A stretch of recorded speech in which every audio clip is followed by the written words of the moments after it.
জিয়নপুর ইউনিয়নের ৯ নং ওয়ার্ডে সেবার প্রত্যাশা, মেম্বার পদে ইউনুস আলীকে চান এলাকাবাসী।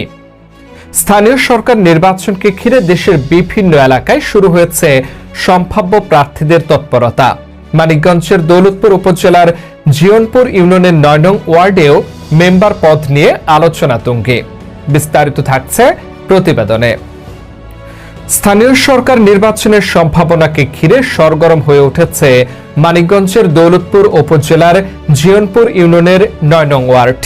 মেম্বার পদে প্রার্থী হতে আগ্রহ প্রকাশ করেছেন ৯ নং ওয়ার্ড বাংলাদেশ জাতীয়তাবাদী স্বেচ্ছাসেবক দলের জিয়নপুর ইউনিয়ন শাখার সভাপতি মোহাম্মদ ইউনুস আলী।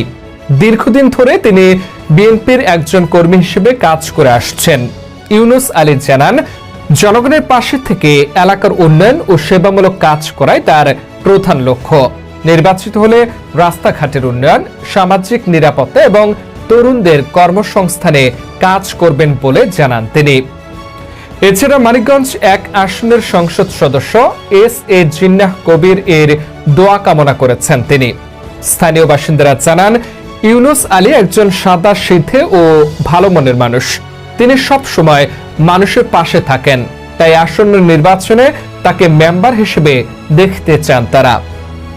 এদিকে পবিত্র ঈদ উল ফিতর উপলক্ষে জিয়নপুর ইউনিয়নবাসীকে পবিত্র ঈদ উল ফিতরের সংগ্রামী শুভেচ্ছা ও অভিনন্দন জানিয়েছেন ইউনুস আলী।